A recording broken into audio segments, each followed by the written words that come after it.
What's up, brewskis? My name is Marco Dupa. With me, as always, the great and powerful Adam Obesius Rodriguez. Howdy doody. Tonight's brew is from the Sloop Brewing Company. It's the No Pumpkin IPA. There's not an ounce of pumpkin in this, Adam. Okay. So if you were excited about having a pumpkin IPA or anything pumpkin related, guess what, buddy? No pumpkin for you. Fine. This is the No Pumpkin IPA. You got that? It's a little aggressive. No pumpkin. No pumpkin. What we have on tap for you guys tonight, if you can believe that YouTube has answered some people's prayers and maybe some other people's not their prayers. Maybe they're not looking forward to this thing. Are they getting rid of the likes to dislikes ratio on YouTube? A staple of YouTube videos since the dawning of the age of Aquarius. Especially our YouTube videos. Yeah, we have much to discuss on that. Yep. And also the tragedy of the Astroworld Festival. Mm-hmm. Hard swerve, Marco. Rest in peace to everybody who lost their lives there. It's a very tragic event, and we are not going to make light of the event. Nope. But we do need to talk about it, just because there's stuff to talk about with it. So we want to get our opinions out there. And last but not least, Call of Duty Vanguard has been out for about a week now, and I have some opinions on it. So let's fucking get into this shit. All right. Let's grab some beers. Let's drink them up. Here, that's for you. Oh, thank you so much. This is episode 332 of the One Beer In podcast. Yeah. No splash. No splash on the dive. Lost to be found by someone to save you when you're down. Yes, I'm bored when it's bright out. So bored when it's bright out. 4, 5 a.m. takes me to a place where I fit in. Yes, I think we're good. Okay. All right. I'll cut it out if I have to. I'll cut out any dead moment of silence. That's right. This is the One Beer In podcast, the podcast where two brews crack open a brew and we see where that one brew takes us. Thank you guys, as always, week in and week out, for listening to the podcast, watching the podcast. Like, share, and subscribe. We Comment. duly appreciate any and all engagement to the show. For sure, comment. I know people are going to have some opinions on what we're going to get into first. Always. So let's just get right into it. YouTube has announced that they will, in the very near future, remove the like to dislike ratio or upvoting rather from the public view. Right. So as content creators, we will still be able to see if a person hates us. Right. But you, as the viewer, will not be able to see this. And this comes from probably internal dialogue and messaging about trying to, I don't know, combat cyberbullying. Yeah, I saw targeting. I saw some talking head from YouTube saying that Some fucking talking head. he wasn't a fan of the idea himself either when he first heard about it, but Dog, there's gonna be a beer stain on me the whole show. that's fine. Like, it's not gonna go away. Yeah, that's good. Yeah, it's quality. I'm glad you did that to yourself. This is not quality. This is fucking bullshit. I look like a fucking slob. Just burp a few times, maybe get some cheeseburgers out, rub them on your face. I don't like you. It's good. It's fine. You want a shirt? I can give you a shirt. No, it's fine. People need to know that this is who I am. It's authentic. I Look. did fart on the show last You week. did So not. I didn't pick up on the mics though. I was a little disappointed. yeah. A little The disappointed. reaction picked up immensely. I'm not gonna lie to you, man. Still funny to me. Yeah, it was good. Still funny to It was me. good. That's why. I mean, I understand. That's why you kept it in. I loved it. I Yeah. was editing and I was just like, this is hilarious. Your reaction, your disappointment. I mean, it made my night. it was during my cheers of the week. Uh-huh. I don't know how you do that to a man.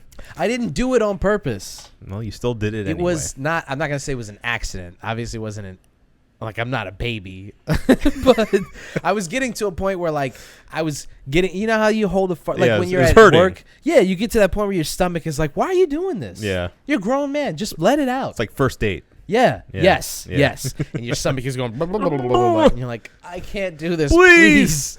And then when you go to, like, drink coffee and you're like, why did I ask this person to go drink coffee? It's the worst I have idea. to take a shit so Yeah. bad. Yeah. Sorry. It's Continue. fine. Continue. I apologize. It's fine. I saw myself in the camera and I'm like, Look, you're being too critical. Look, if you like Marco's shirt, whether or not it has stains on it or not, give us a like. As I was saying, Yes. some talking head from YouTube, I saw, you can probably look it up. Just Google it. I'm not going to do it for you. I'm not your dad. Some talking head from YouTube said that he wasn't a fan of it himself either because he, obviously a lot of people are like, well, why are we getting rid of the it's not like getting rid of the dislike button. It's just getting rid of you being able to see the ratio. yeah. But then he said he realized from data and I guess discussing with smaller YouTube creators that a lot of them were facing this issue where people, even though they're not necessarily commenting on their content in particular specifically, they are getting ratioed because of some personal beef, some just they dislike that person. Yeah. Instead of it being a true barometer of the quality of content. Right. And it became almost like a meta game within YouTube of, okay, let's add as many dislikes on this person's content as possible, regardless of how you actually feel about the quality of it. Yeah. So it stopped being useful as a tool when it is being displayed to the public in that way. Yeah. So in the way to combat that, their idea is to just get rid of the visibility of it all. Kind of similar to what Instagram was trying to do a little while ago with getting rid of being able to see the amount of likes publicly on each post. Right. So, yeah, I mean, how do you feel about it? Well, I mean, Instagram in particular, they experimented with it. And if you look, some people's pages still, to this day, don't let you view their likes. You have to go into the actual likes and then count. And, like, I mean, like, how petty can you be? Yeah. Like, go in there and, like, count the... I've done it. Could Okay. go in there and like the... I'm kidding. I've done it. Go in there and count the likes, which is ridiculous. Yeah. I think they kind of abandoned that after a while because they were like, it's not really having the effect that we wanted it to have, right?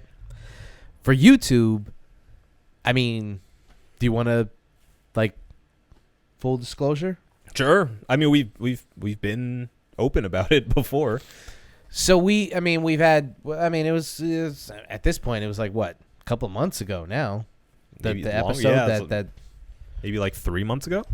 Maybe we had an episode a couple months back where Black Superman. Now Yeah. we're gonna get on the algorithm, I hope and then it's so. just gonna restart. Yeah. We've been doing well the past I couple know, weeks. I know. Yeah, and They won't see it. It's fine. yeah, right. Don't put in any hashtags or anything. No. We had that episode where we had the controversial opinion to say that Michael B. Jordan might be a good Black Superman, and that we're not upset with the idea of a Black Superman. Mm-hmm. Can you imagine? Right. And we got disliked to hell on that video. And then from that video going forward, we've been dealing with, I'd say, 3 to 4 dislikes a week. Yeah. And a clearly white supremacist commenter chimed in. Yeah. So Not to say that every dislike is from a racist, but there's Of a course clear not. indication that there are racists who are disliking solely because of that episode, Sure. because of the comments that we got. I think we both agree that it's a little too like perfect that we would suddenly get 3 to 4 dislikes within the first couple of minutes of our post going up.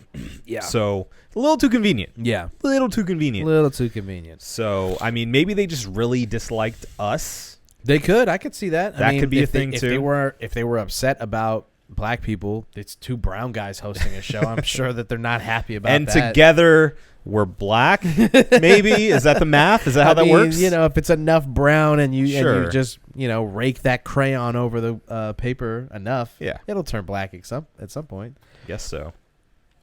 So we battled with this for a little bit, with opinions varying from ignoring it to outright, frustrate, like boiling over frustration. We floated the idea of hiding the likes and dislikes, right?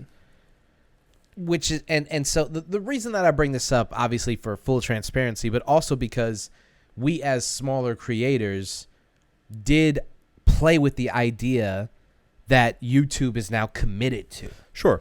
Which I think is very interesting. This decision is almost catered to exactly what was our issue a couple of months ago. Yeah.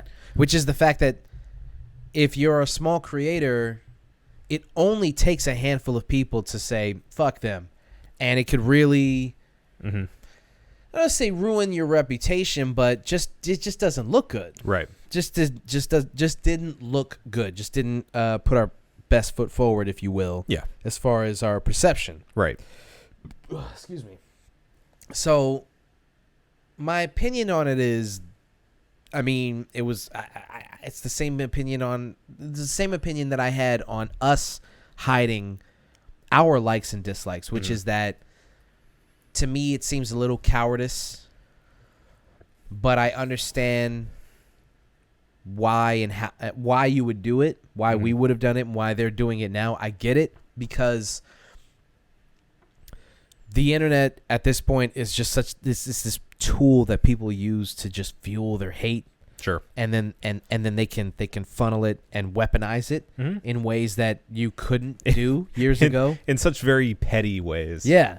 So, I mean, for us, like, if people just didn't like the fact that, we're two POCs talking about things from that perspective, they didn't even have to hear the perspective. Sure. They can just see us and go, nah, fuck that, and dislike it. Right. You see it all the time with movies that come from, like, Miss Marvel or Captain Marvel. Miss Marvel's the Indian character. Captain Marvel, when that movie came out and people didn't like the fact that Brie Larson was very unapologetic, woke. Yeah. And so when they realized that she was no longer the internet's girlfriend and that she actually had a brain and opinions of her own, and that she was a fully fleshed human being and not just this thing that we fucking propped up as the next internet girlfriend, that's when they turned on her.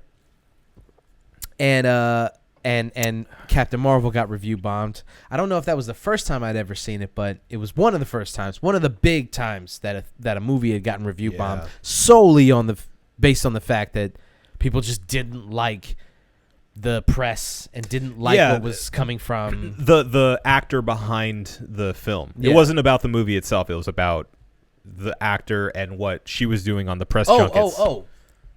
Ghostbusters has to be the first one. Oh, sure. Yeah. That's got to be the biggest one. I'm sure there was something not the first one, but the biggest one. I'm sure there was something before that, but that was the last really big one that had a huge backlash that I can really remember from that far back. So, and it's still happening. The latest example being Marvel's Eternals. Right. Which, for the record, is not getting the best reviews. No, it's isn't it the first rotten movie? It's been Marvel teetering. Movie? It's been teetering. We double check and see where it's at now. Because somebody said it was the first, but then as soon as they posted that tweet, it immediately got up to the 60s. So technically it's fresh. Let's see where it stands today. So the Eternals right now is facing, I mean, like I said, it's not getting great reviews just on the whole. So I'm not gonna defend the movie itself, because if people don't like the fucking movie, they don't like the fucking movie. But it did get review bombed before it had even come out. So it's still rotten at 47%. That's bad. Yeah. That's really bad. Right. And to its credit, the audience score is at an 80%. So not terrible. No. Not great. Not terrible, though. So, again, at this example in particular, the reviews, I guess, kind of corroborate themselves. Yeah. But it's very rare that this happens. And this movie, before it had even come out, was getting review bombed. People, So anyway, back to the point. On YouTube in particular, the dislike button has been weaponized by people who just don't like the person presenting the information, regardless of what the information is. On the inverse of that, I did see somebody make a good point, which was when the dislike button is used for good, you're removing now that option or what that can do for people, right? So if, say, something that people used to do back in the day, they don't really do it now because music just doesn't leak the way that it used to leak. But back in the day, what people used to do was, if, say, Drake would put out a song called, 4 a.m. in Bangladesh or some stupid shit like that, another person could just, as soon as that song came out, upload with his picture and the title, but then it would be their dog shit song playing, right? And they would get a bunch of views because that goes back to the ancient times. Yeah, that goes back to LimeWire, fucking Morpheus days, right? The old trickery. Imagine somebody who imagine that this is your thought process, okay? You're an artist who has had no traction whatsoever. You're in your little podunk town. You recorded something in your bathroom. Yep. And you put it on the internet under Linkin Park. Yeah. Yeah. Just to get the download. What are your hopes? Your hope is that somebody's going to listen to that, hear your little tag at the beginning, and go like, I need to search this person. I think it's pretty good. If I'm answering the question realistically and not being a dickhead, I think that the hope is that you get enough numbers off the fake views, then you go back in and you edit the information and change it back to your stuff. So by the time somebody discovers you within a month, you've got 20,000 views on your song, and people go, oh, well, it's 20,000 views. It must be something, something, something. Could you even do that in the LimeWire days, though? The LimeWire days? No. That's also like the Kazaa days, Yeah, yeah. What were they trying? Was it just like a goof? Yeah, I think so. I think just to fuck with people. Funsies? Yeah. Okay. And right now, I think that's what people's plan is. But yeah, the Kazaa days, it's like, what were you? What was the point? Yeah, just to fuck with people. It had to be. Yeah, had to be just to fuck. I mean, people. some of them were like you download it and it's actually like a prank phone call or something, and you're like, okay. And I can deal with that. Right. I remember I got really into Scarface, not the movie, the rapper. Mm-hmm. The movie too, but the rapper. Sure. I always wondered what is it? What do people like about this guy so much? It's because he goes. He's always preaching, and he has two. It's very Martin Luther King. Yeah, I didn't realize. No, he's that. A preacher. Wow, he's preaching. Yeah, he has two albums that are considered by a lot of people classics or borderline classics. The Fix, and My Diary or right. Diary. My Diary. I think it's Diary. So I saw those two albums and I was like, what's the big old, what's the hullabaloo? The Diary. The Diary. My Diary. A Diary. A Diary. A Diary. The Diary.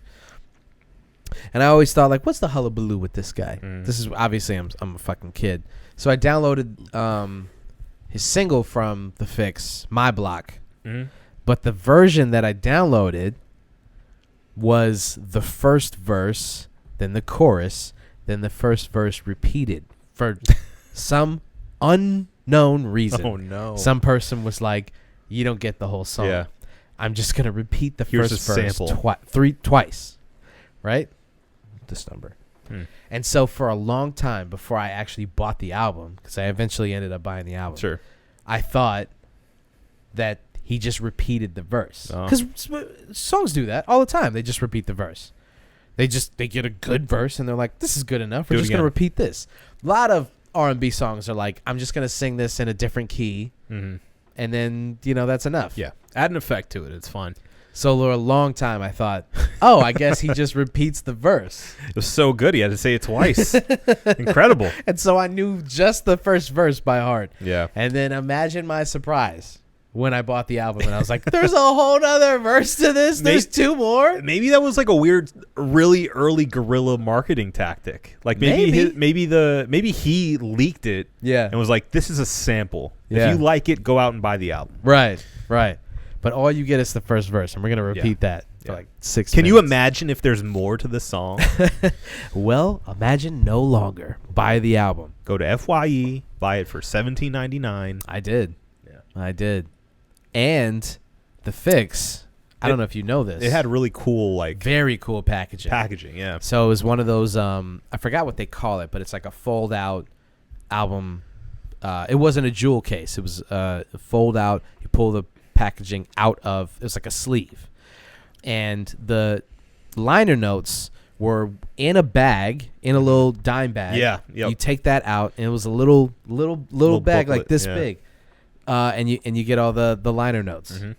I mean, Yeah. that's genius marketing. It's really, really ahead of its time. That's peak Def Jam shit right there.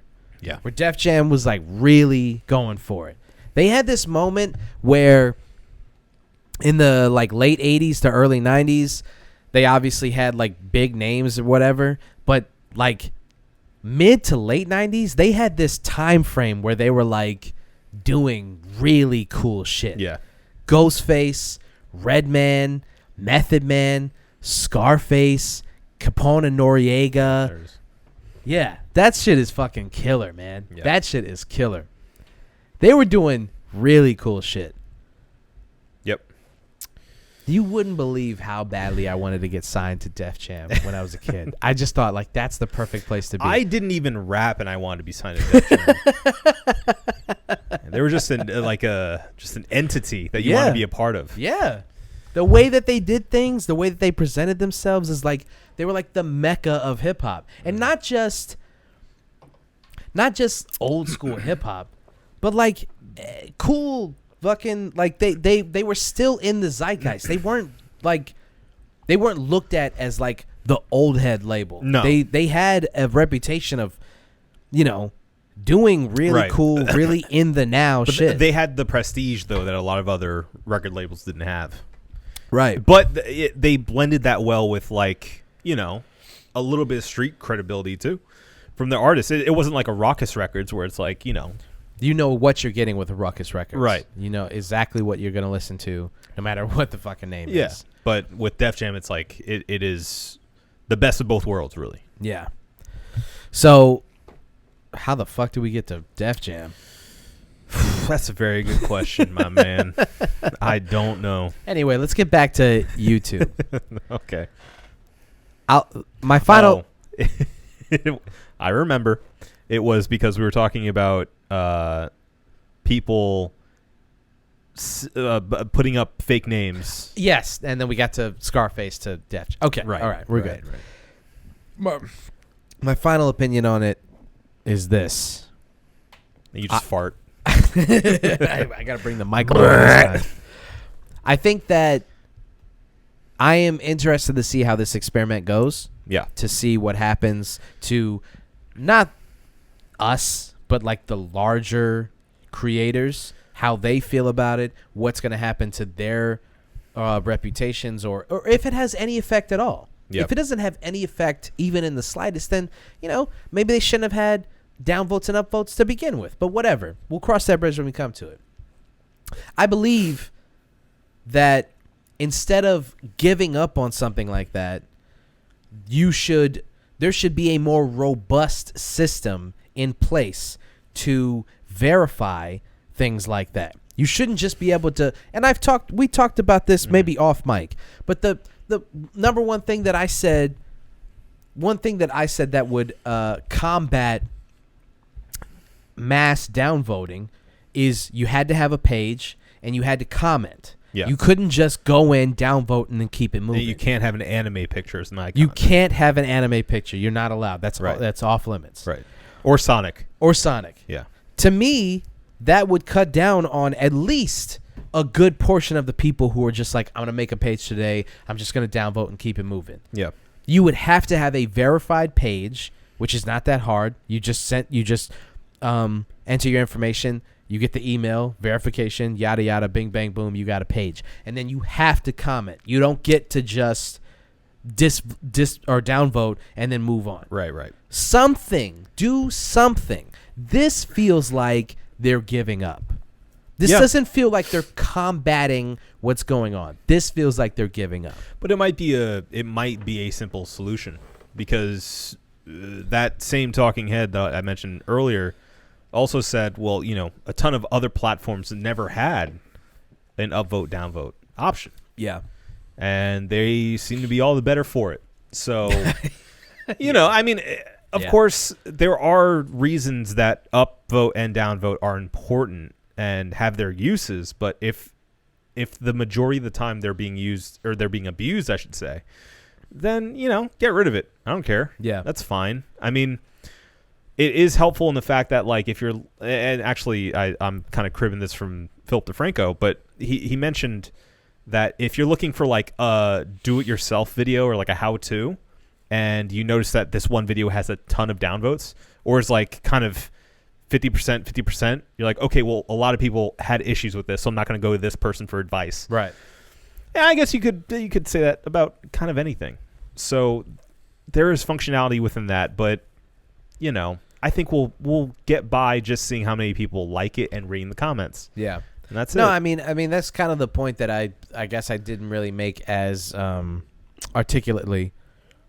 Is articulately a word? Yeah, I think so. Before, which was that, that's kind of the point that I was making that Philip DeFranco made, which was that there is a utility to the downvote, which is that, like, if somebody's trying to scam you, or if somebody puts up like that's how we got to the music thing.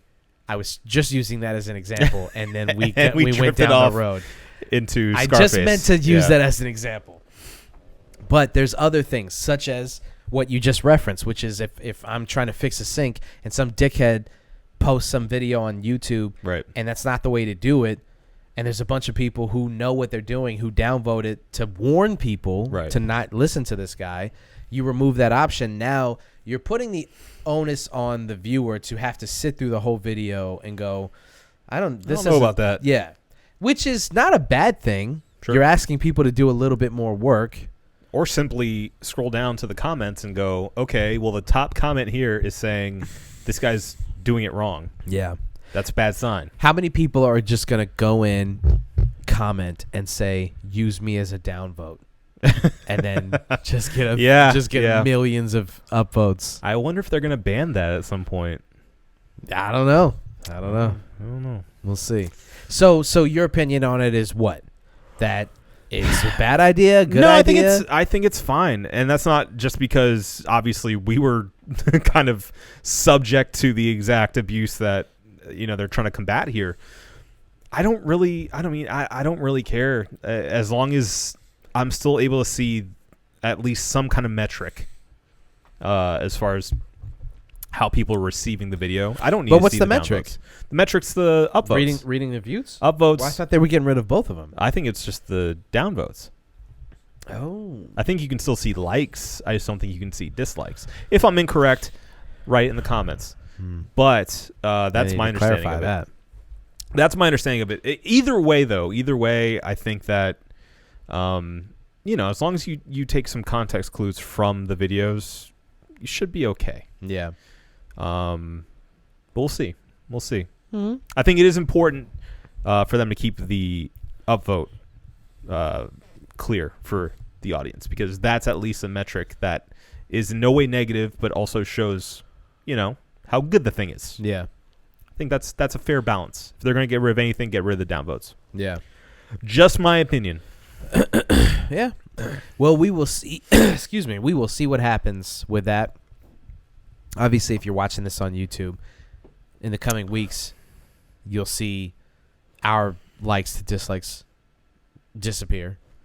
And then I don't know. I guess we'll report back with our findings Sure, on yeah. like how, if at all, it affects, our reputation or our view count or Sure. what have you. So we will cross that bridge when we come to it. Yeah, yeah, yeah. Is that a segment? Is that the segment Cross translation? that bridge when we come to it. And we get into a very dark segment. No, no. Oh, no. I wanted people to feel good before I made them feel bad. Okay, well let's keep it light on this one. We'll not get super deep into it. Obviously, the Astroworld situation, the tragedy that happened not very long ago. It's very dark subject. Our hearts go out to everyone impacted. But I brought up an idea to talk about it because I think it's an interesting thing that we can kind of hone in on specifically from your perspective, Marco, as an artist, as somebody who's been on stage before. Obviously, you haven't been on the same level of stage as, say, a Travis Scott, Well, but not yet. Not yet. I know you're getting there. But still, I feel like you can add something to the conversation that maybe Joe Schmo like me or somebody listening may not have, which is, we see a lot of people right now pointing the finger at Travis Scott and showing how many other times artists have helped out in similar situations that could have gone just as bad as Astroworld did recently. Where they stop the crowd, they stop the show, they point somebody out in the crowd that they see is in trouble and get help for them. Yeah.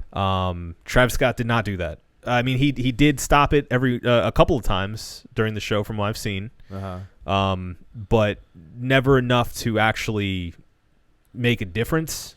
Yeah. He didn't stop it long enough for people to get the help they needed. Yeah. And apparently was completely ignorant to the fact that 8 people died and many others were injured.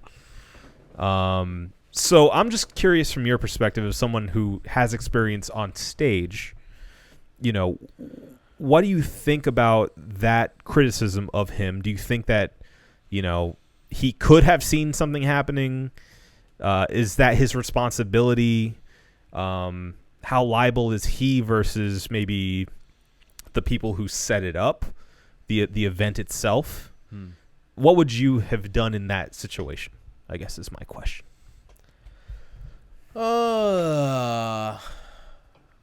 It's easy, right? Yeah, super easy. Just one of the easier bits that we've done, right? I think that Travis Scott is at least a little liable for what happened. Given the evidence, given everything that we've seen, I think the onus falls on him a little bit. And I think he understands that on an intrinsic level because he just, I don't know if you saw this, he just agreed to pay the funeral expenses of all the people who lost their lives. Sure. And he also, brand deal incoming, collaborated with BetterHelp. Skillshare. To get people who need they get a month free. They get a month free, guys. Oh my God. So just so you know, if you watched your friend get trampled to death at an Astroworld concert, you get a month free of therapy to deal with that. After that, go fuck yourself. It's on you. So I think on a level, he does understand that he bears some responsibility. Now, how much responsibility is varying between these different conversations? I personally think that there is an equal share of Travis Scott, the concert event organizers, the security, and the human beings who trampled other human beings just so that they could watch a rap show. You have to... There's no way that you don't know what you're doing in that moment. I agree with you. I think the only rebuttal I'd have to that is that perhaps the people who were trampling on those people had no control at that point because of that crowd surge. It was the people in the back pushing forward that didn't see the people in the middle that were getting crushed. Yeah. So, Yeah. They're all having a good time still. They're, partying. They're probably drunk and high, just trying to get closer and pushing an entire, siege of humanity. Yeah. While people, midway down are on the floor Right. now getting trampled to Right. death.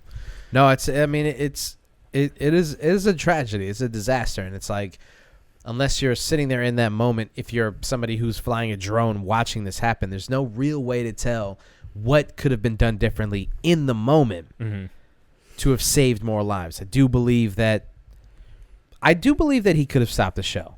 Yeah. I do believe that he was well within his power to just shut the whole thing down. This is Astroworld Festival. Right. This was Travis Scott's thing. It's his. Yeah. This wasn't SZA's thing or any other like guest artist to stop the show and be like, hey, can you check on those people? This was Travis Scott's whole thing. Right. I can tell you part of the reason that we're talking about this is because of my own experience of being on stage, my limited experience as it is. I can tell you that being on stage, it is sometimes hard to see, especially if the lighting is good or bad. And it's sometimes hard to see what's going on in your immediate vicinity. You kind of have to just go, I'm going to perform these songs and I hope people like them. Right. And then when I get off stage, people go, I like them. And I was like, I hope so, because I couldn't see anybody. Right.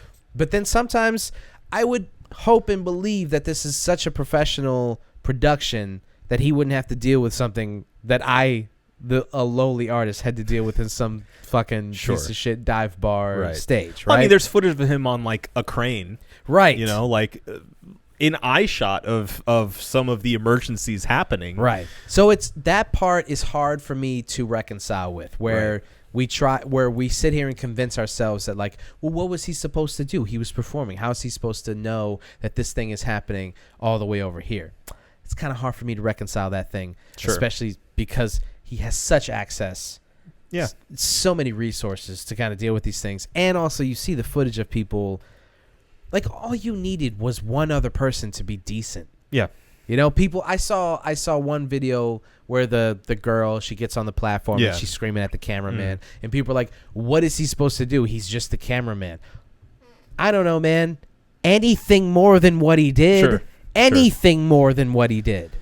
I mean, and I'm not putting the onus on him specifically. Right. I'm saying that people didn't act but he's a people. He's a part of it. He's part of it. He's a part of it. He's not solely responsible, but he is a part of it. There was a collective feeling of just like, it's someone else's problem. It was, I think, a domino fall of tragic events that led to what happened. Yeah. Because you're right. If one person in power in that situation were to say, we should probably stop this, some people could have been saved probably. It was the bystander effect gone horribly wrong. Or the not my problem.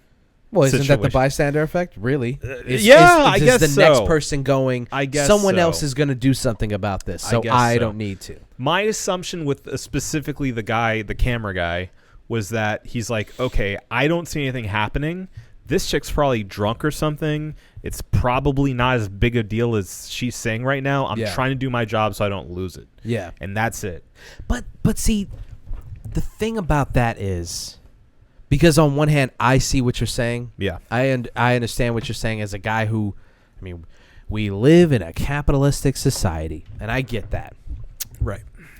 But if she is talking about one person, that's enough for him to get off there and try to do something about that. You don't need a wave of human beings trampling another wave of human beings to do something. Yeah. If she got on that platform and was like, my friend passed out, I need help, he should have done something. Sure. Yeah. As just a human being. That's what I'm saying. Yeah. Yeah. All we needed was a couple of people to go, that's enough. And my question is, does he not have like a,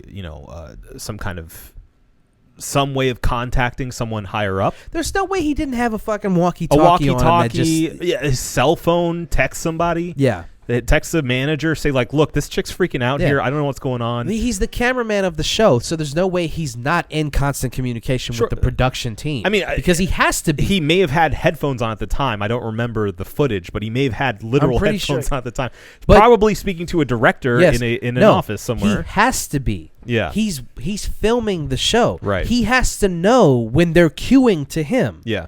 He's not just going to sit there and film just hope they're for 4 hours. He has to know when they're cueing to him. Yeah, so there's some communication going on there with some higher power in that show. Yeah. So yeah, he had all the power in the world to do something. Do something.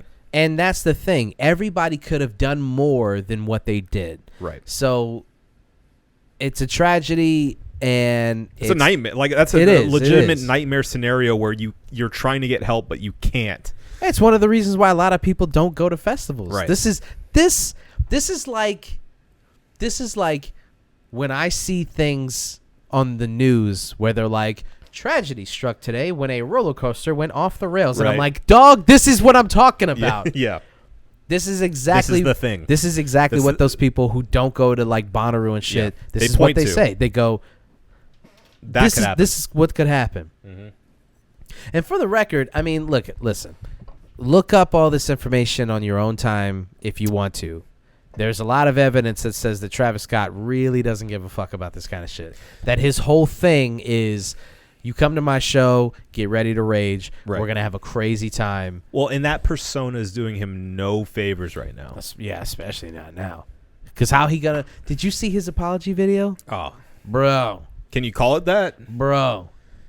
Somebody said something that really, really kind of brought the whole thing home, and I think I retweeted it, which was, homie had to film the video, then scroll through and find the black and white filter, then post it. And if that doesn't tell you all you need to know, right? I don't know. Yeah. I've it's not appropriate, but I've seen so many memes about that apology, and it's not a good apology. Let's just call a spade a spade. It's unconvincing, and obviously I don't know the character of his heart. I don't know the man personally, but that ain't enough. And what's happened so far is not enough, and I'm sure that a lot of people suing right now will, get their justice at least in that way. But it just sucks that it even had to happen like that, because as two dudes who like to go to festivals, again, that is like the nightmare scenario that you hope to never see. Yeah, I mean, it's part of the reason why I'm like, we go to a show and we're like, oh, let's get in front. And I'm like, if we can get there, we can get there. But if we can't, I'm not fighting nobody for a spot. Yeah, I'm good back here. It's not worth it. It ain't worth it. Because I'm not getting trampled. I'm fighting for my fucking life. Yeah, I'm knocking heads off. No. I'll go down swinging. Oh yeah. There ain't no way I'm gonna sit there and fucking ball up. Not to insult the people that this happened to. But what I'm saying is, like, as soon as I feel a push, I'm like, oh, it's a mosh pit. I'm fighting back. You're going 30 feet back to the one guy who made that ripple effect happen. Yeah, and I'm getting out of the way. Getting out of the way. Yep. But it's tragic, man. And all these people coming out, all these artists coming out, and they're donating their money and all this stuff, and it's like, that's a nice thing, but it sucks, because at the end of the day, even if you find somebody to blame, it's like, what does that get us? It doesn't get these people's lives back. It doesn't. Sure, the money's not going to bring. Money will never bring that person back. Yeah, and there is no justice for that. There's nothing can be done to bring that person back. All that we can take from this is how to conduct ourselves going forward. Yeah. And, it is what it is. This is just a fucked up situation. We don't need to compare it to any other thing. We don't need to do this would have never happened, but we don't need to do that. It is what it is. It fucking sucks. And we gotta take this information. We gotta learn from it, and we gotta do better going forward. Yeah, I would say the main thing to pull out of this, as just the person who goes to shows, is to, if you see people doing reckless shit, call it out. Yeah. Don't be part of the mob. Get security if you need to. Yeah. Just, I guess, do your best. If others are not doing it, do your best to enforce a safe environment for everyone else. Yeah.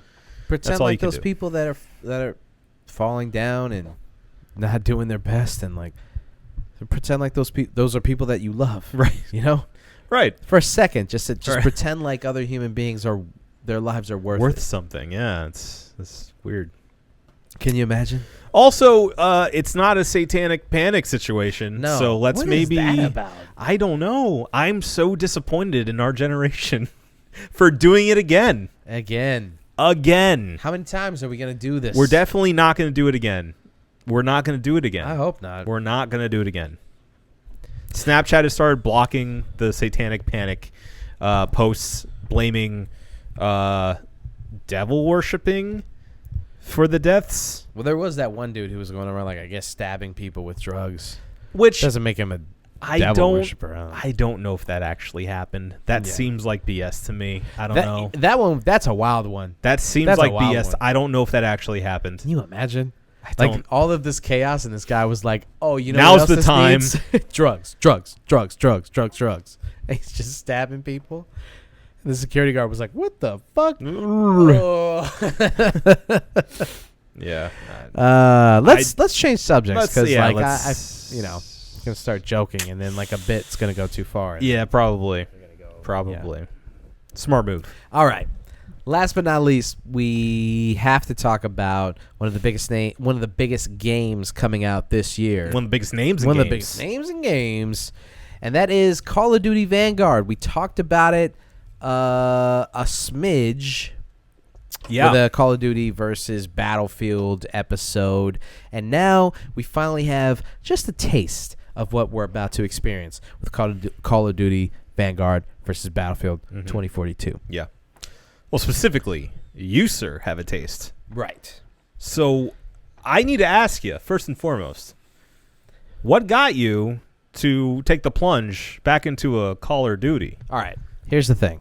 Full disclosure. Because we talked a lot of crap. Mm-hmm. I want to remind you, the people were listening. Talked a whole ton of shit. Yeah. Whole ton of shit. And I don't take any of that back, Okay. by the way. All right. The reason that I bought it, number one, I had a little bit of money burning a hole in my pocket. Okay. Yeah. Number two, I was asked to. That was really so okay. I think I've talked about it a little bit. Every week or so, I jump on PlayStation and I play Call of Duty with the homies. Mm-hmm. We usually rock Warzone for a couple of hours, and I was told randomly by somebody who's in the group, Southie, singer of the Intro. of our hit single, Yeah. intro. He told me that everybody got Vanguard already. Yeah, they just bought it, and everybody Like was day already one? playing it. Yeah, Huh. they all just bought it, and I was like, "Oh, cool." Kind of wasn't really planning on buying it right now. It wasn't shared with the group. Yeah, no, this Yeah. wasn't shared with the group. This was texted to me by him. He was like, "Hey, by the way, everybody got Vanguard, so I don't We're know." playing tonight. Yeah, I'm like, "Oh, cool, great, fantastic." Yeah. So I had, like I said, had a little bit of money in my pocket, and I was like, you know what? I can spare this little bit of money for this. Fuck it. I'm just gonna buy it. Yeah. So I did. I Okay. just went out, I just copped it, just because I was like, fuck it. Sure. You know? I mean, if friends are there, that's what really matters. Yeah. I mean, I wasn't gonna. I definitely. There's 100%. There's no way I would have bought this game just on a whim. Just sitting around going, I got $70 to spend on this game. Yeah. I'll do that. No, definitely needed somebody to be like, hey man, we're all doing it. Yeah. We're all doing it. Peer pressure. Yeah. So Yeah. that's why I have it now. Okay, so early impressions. I know you've only played for what, a couple hours, you said? Yeah, a couple hours. Okay. About 3. Maybe 2.5, 3 hours. Multiplayer? Yeah, all I've played is multiplayer right now. I haven't touched the campaign or anything, just the multiplayer. Okay. And early impressions are thus, it feels great, as most Call of Duty games do. It's the guns that you start off with are pretty satisfactory as far as like how they feel, how they shoot. Mm-hmm. The movement's good. Kind of has a blend of Warzone and multiplayer. I kind of tweaked my settings. I have like settings that how I play in Warzone. Kind of tweaked them for multiplayer, and feels good, looks good. I'll say this, as far as the multiplayer is concerned, I mean, really all it is just, here we are again with new maps, guns. It's the whole. They have added some cool shit. Okay, that I'm a little excited about. I was going to ask, is there any like standout new things new additions to the Call of Duty mix? There are some standout things. Okay. Number one, the addition of attachment slots on your guns. Okay. It's jumped up from 5 to 10. Whoa. 10 slots That's for a your lot. guns. Yeah. Okay. But what they have done is tweaked some of the other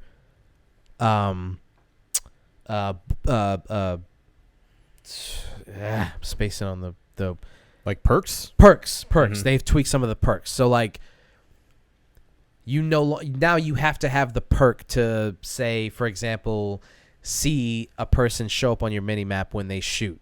Usually that's just something that you always have. Sure, That's not even a perk. That's just part of the game. Yeah. In Vanguard, that's a perk. So they have kind of scaled back some of that stuff that I guess would be advantageous.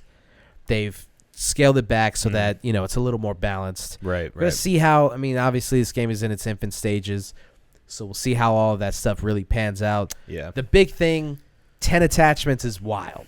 Yeah, it's a lot.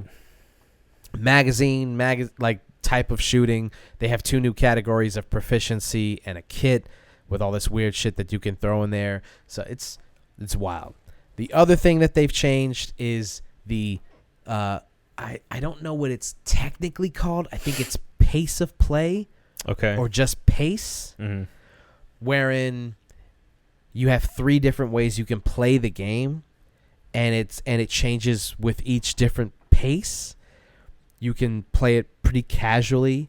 Okay. You can play it moderately casually, and then the third one is like pure chaos. Okay. Which I thought was So really like cool. Different Mario Kart CCs. Basically, Yeah. yeah.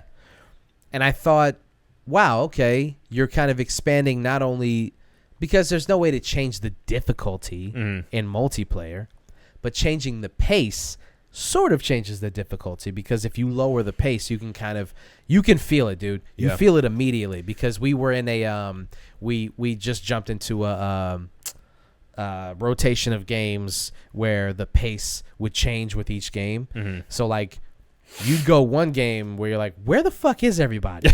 And then the next game it'd be like, holy shit, there's like 80 people in this lobby. What's going on? Interesting. So those I think are long overdue. In a multiplayer setting, how do you change the difficulty? I wonder if that's a response to people who say like Call of Duty's way too twitchy. It could be. Like It feels like people want a bit of a slower pace to the combat. Yeah. Like us Halo heads who are Right. used to a bit more like, you encounter someone and you can deal with them in a certain way, as opposed to, oh, there's a guy, I'm dead. Yeah. Yeah. I wonder if that's a response to that sort of criticism with Yeah. Call of Duty in recent years. I could see that. Because that's what it feels like when you're in those lower paced games. You actually kind of feel like, oh, there's a certain level of engagement here. Right. You see somebody, this person's jumping and slide canceling and shit, and you're doing the same thing, and you're like, I could win this fight. There's a chance here. Yeah. As opposed to like the higher paces, Right. where you, like you said, you see somebody and you're like, oh, I'm dead. Yeah. You see like that glimmer of the Yep. sniper rifle, and you're like, oh no, he saw me first. I'm dead. Yeah. Yeah.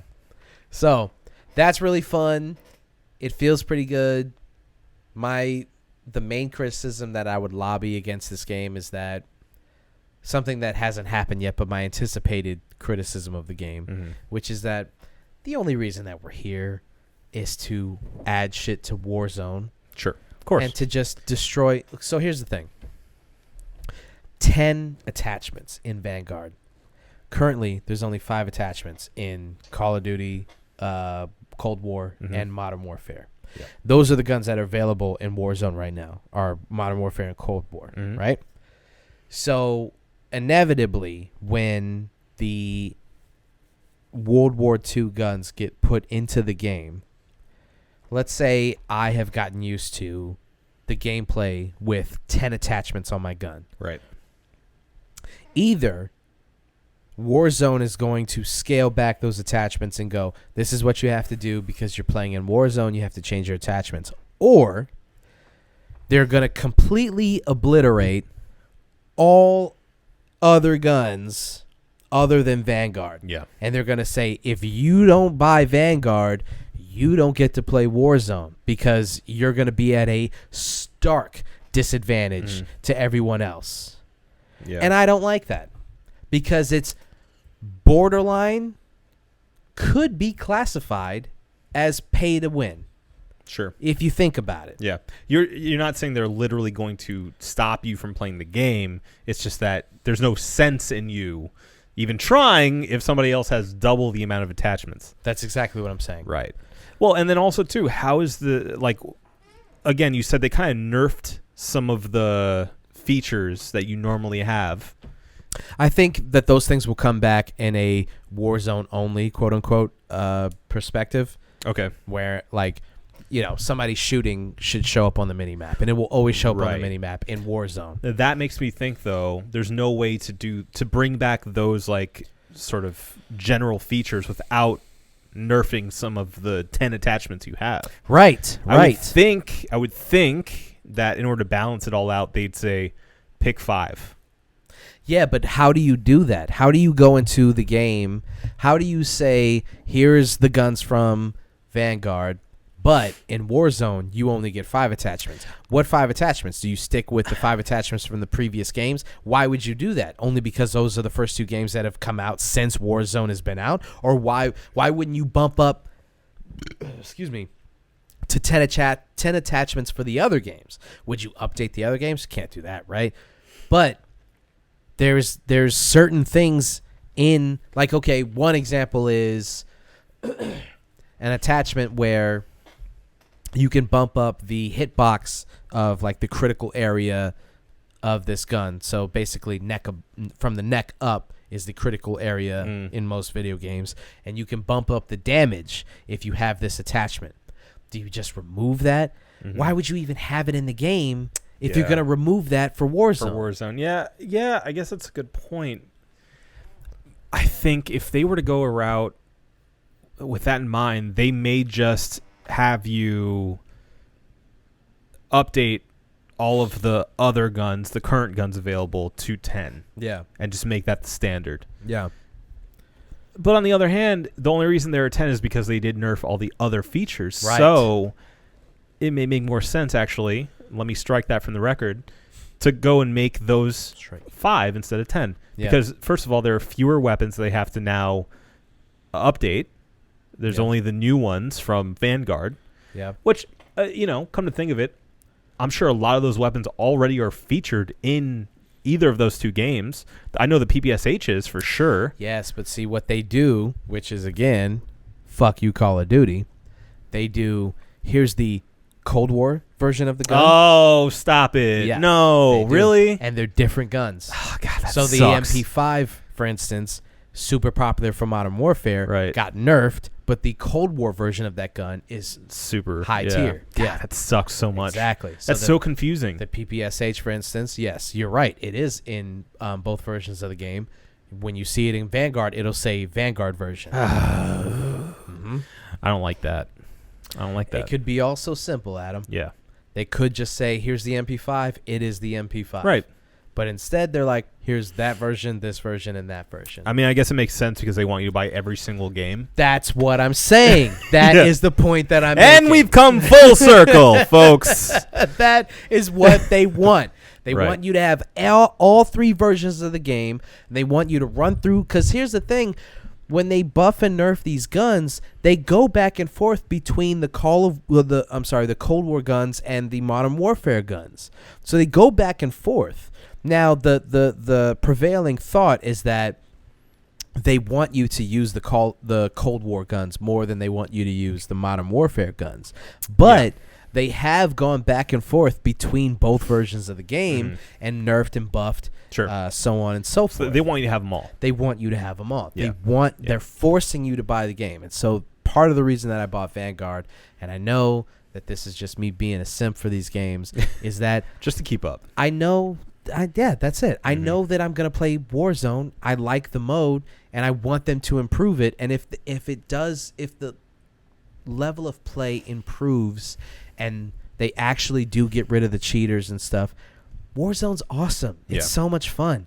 Yeah. And if I'm in the game and I've leveled up all these Vanguard guns, and what I'm saying comes to fruition, I'll be at a pretty good advantage. I'll have the good guns leveled up already. I'll jump into Warzone with an anti-cheat software ready to rock and roll. Won't have to worry about cheaters. And I'll have myself a gay old time. It'll be fantastic. You know? So that's the thing. It's like you're gambling. Right. You're gambling on an experience. Because you could turn around and be like, it could just be the same as it always is, and I just wasted $70 on a game where, you know, the guns fucking suck and the anti-cheat software fucking sucks. Right. And Warzone still fucking sucks, and I just play Apex Legends or some stupid shit. Yeah.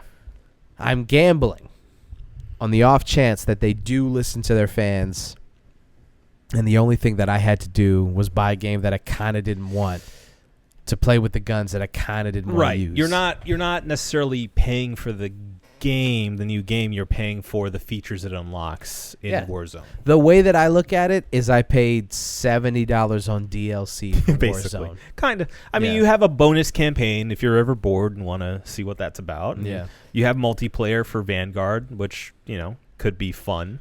Yeah, it's not bad. It's actually not bad. I'll say this. I will say this for Vanguard.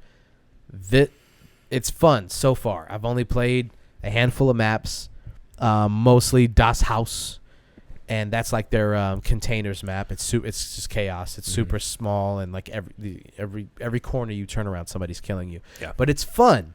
It doesn't feel like you're being cheated, except for the spawn points, but that's a whole nother conversation. Sure. Otherwise, it's fun. It's a fun mode. Multiplayer is fun. So I'll give them that. They have done things to make it feel better than the previous entries into the series. Okay. So, well, I'm not sure if I'd buy it with my own money, but I am saying my birthday's coming up. So my own money. Your birthday is coming up. Ugh. You know, if a friend were to get it for me, I wouldn't say no. You're gonna have to get one of those. I guess so. Ugh, yikes. Yeah. Yikes for me. Yikes indeed. Yikes indeed. All right. Do we got anything else? Well, we got our cheers of the week. Well, of course, we have our cheers of the week. Yes.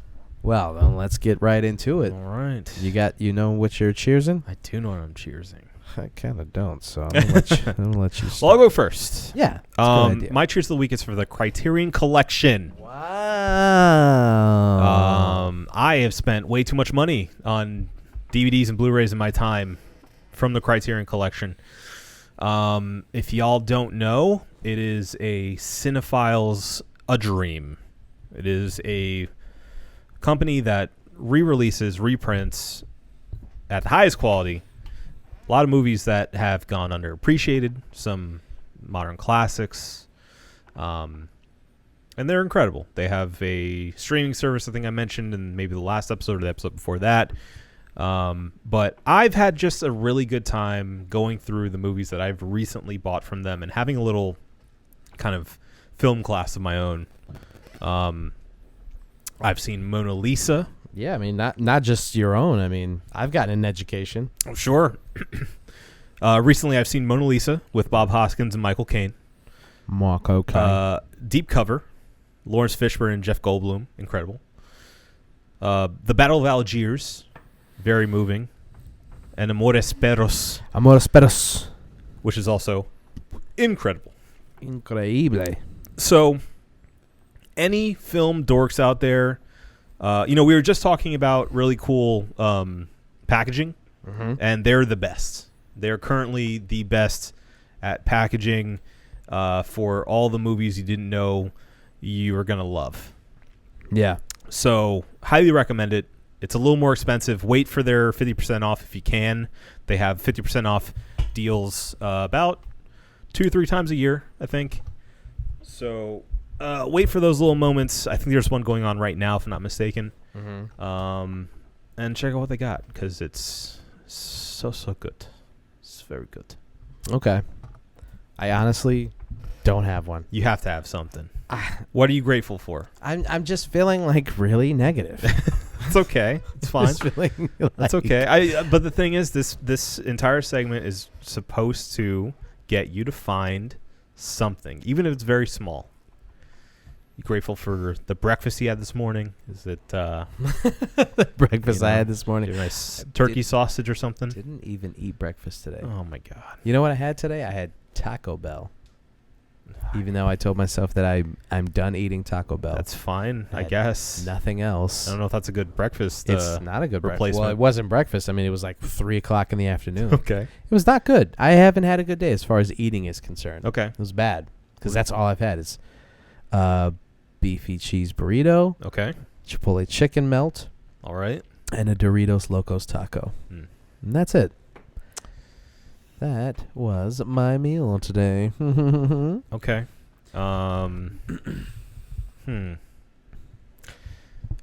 Well, it seems like you're enjoying Call of Duty despite all of its issues.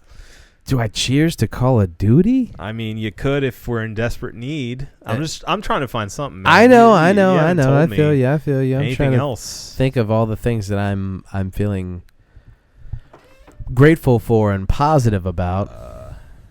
Shit. Watch anything good? You listen to anything good? No. Okay. I think your shirt's dry. Maybe that's something to be. Yeah. Hey, cheers to a dry shirt. Cheers to a dry shirt. I will say, this shirt was given to me by my cousin Robin. So cheers to him Cheers to Rob. for There giving you me go. the shirt, because it's one of those shirts that like is supposed to wick the sweat away. One of those sweat wickers. It wicked the beer away, Wick the beer away. which is nice. Yeah. Okay. So that's pretty terrible. That's fine. And I will be prepared next week with Okay. a good cheers. Yeah, we'll see about that. I forgot That's about the fine. cheers That's of fine. the week. That's fine. And That's so here we are. All right. Sorry about that. It's okay. It's all right. It just, I mean, there's things in my personal life that I'm super grateful for, but I'm not going to like get on the show and be like super sappy and stuff. I mean, by all means. No, I'm not going to do that. Okay. Well, You cheers to fucking, the Criterion collection. I mean, it's the first thing that came to mind. I can get sappy if you really want to. You but want to get sappy? No, we're not going to get sappy. I'm not going to right We're now. going to keep it together. Keep Yeah. it together. It's okay. Yeah. We can do this. Okay. Okay? Yeah. This has been the One Beer podcast. No, okay. Before we get out of here, we have to review these beers. So let's review these brewskis from the Sloop Brewing Company, the No Pumpkin IPA. You didn't let me give this intro at all. We blew right past. Oh that. yeah, I guess we did. Do you have? Yeah. Do you want to? Let's just talk about the beer. We got Okay. some time. Let's just talk about the beer. This is a Sloop Brewing Co. No Pumpkin IPA. The cold read is not really cold read, but it goes as follows. Brewed and canned by Sloop Brewing Co., Hopewell Junction, New York, and Hampton, New Hampshire. 6% ABV, 1 pint, India Pale Ale, brewed without any pumpkin or spices for 100% pure IPA pleasure. 100% pure IPA pleasure. Right. So Yeah. I know you have an issue with that branding. Yeah, I have a pretty big issue with this. Explain. That's how I feel. Okay. No, I think this is. I mean, I'm not gonna outright insult the branding by calling it stupid, but I'm just not a fan of this idea of taking the piss out of the season, taking the piss out of people who October, November rolls around and they're like, "Oh, I want some pumpkin spice, blah blah blah, Sure. whatever." Yeah. Listen, I'm not on the side of people who wait until October rolls around and now they can get their pumpkin spice lattes or whatever. I honestly don't have opinion. You know what? I'm going to take that back. I do have an opinion on that. Pumpkin spice lattes are fucking delicious. Oh, yeah, they're great. Yeah. But I don't have an opinion on the people who wait for those things to pop up, right? I don't care about that. What I do care about is this. This is just, from a beer selling standpoint, confusing. I am Sure. a person in the business of selling beers to people. Right. And every single time somebody sees the pumpkin IPA from Sloop Brewing Company, they go, "Oh, dope." And I have to go, no, you misread. That's the no pumpkin IPA. And then they go, "So there's pumpkin." And I go, "There's not an ounce of pumpkin in this IPA." And then they go, "So what's special about it?" And I go, "It's an IPA made without pumpkin." I suddenly see your beef with this. Yeah. And then they're like, "So why do I buy it?" I remember this being an issue with every Jolly Pumpkin Yes. beer. Everything from Jolly Pumpkin. Shout out to Jolly Pumpkin Brewing. Yeah. Good brewing company. They Yep. make a lot of great sours. Every time Yeah. someone comes in, they go, "Oh, let me get the Jolly Pumpkin." And we have to go, that's not a pumpkin beer. I think I've specifically seen it on menus in parentheses, not pumpkin flavored. We should put that on our menu. Yeah. That it's not a pumpkin flavored beer. Yeah. That's the name of the brewery. Right. Because it is so confusing to Yep. people. Yep. And that is my beef with this. I do Okay. not like the marketing of it. I don't think that it's funny. I know that I'm in the minority here, that there's a lot of people at my job who are like, "No, we get it. We're taking the piss and it's funny." It I don't think it's funny. It makes sense. You understand where it's coming from. It's the tongue-in-cheek thing of, Yeah. oh yeah, the pumpkin spice people. Yeah. Let's fuck with those people. Whatever, man. Right. Doesn't really do it for me. I just don't think it works on any level, really. Okay. I'm like really bitter about it. I just don't like it. And like I have to tell people all the time. I have to correct people all the time about it. And I'm like, I don't want to have to do this. Yeah. You know? Not that I'm mad that we have it at Red Light. It's a good beer. I just don't like the marketing of it. I just think it's a bad idea. Yeah. And I hope that they are making a ton of money off of this. I hope that people who are fans of Sloop are going, I get it. That's funny. I'll take a 4-pack. Mhm. Because if not, I think you guys fucking failed on this. All right. So I get where you're coming from, especially from trying to sell this thing. But I think it does what it sets out to do, which is become a conversation starter. Yes. I will give them that. I think it's getting I'm sure this has been written about before. I'm sure somebody's put it on their blog. I'm sure somebody's, some of the beer publications out there have commented and posted about it because of this gimmick. Yeah. But it is a gimmick. I agree. Gimmick it is. I will say, though, for the record, at the end of the day, it is a pretty solid IPA. So, Obi, what did you think of the Sloop Brewing no IPA? No pumpkin IPA. Sorry. I really like it. I think it's a no frills IPA, but that's up my alley. I respect a straight up the middle IPA with no real additional flourishes. I don't need any juices. I don't even need a hazy. Just give me an IPA. Yeah. That's basically what it is. Mm-hmm. It doesn't give me that like acidic burn in the back of the throat, which is nice. Mm-hmm. I appreciate that. It's bitter enough. It's not too strong. Mm-hmm. 6%. Mm-hmm. Yeah. I feel pretty good about it. Not great, but good. Yeah. 4.5. I'm gonna give it a 4.5. I think that's a perfect score. 4.5. Bitter, hoppy, does its job. At the end of the day, I think if the point is this is just a no frills, no bullshit IPA, and that's the joke, that I think that it works perfectly. Yeah. So I'll give them that. I will also give it a 4.5. I think it's just a really solid IPA. Works on that level. Yep. Could have just called it anything else. The Sure. no bullshit IPA. No BS. No BS. No BS IPA. Yeah. Even that. Anything. NOBS IPA. Yeah. What's a NOBS IPA? No bullshit. Mm-hmm. Anything. This, I don't know. Okay. All right. Yeah. You think we got it? I know we got it. Well, then let's get the fuck out of here. This has been the One Beer In podcast for myself, Marco Dupa, for Adam Obesius Rodriguez. Yeah, boy. Thank you guys for listening. Drink delicious beer and have a beautiful evening. We love you.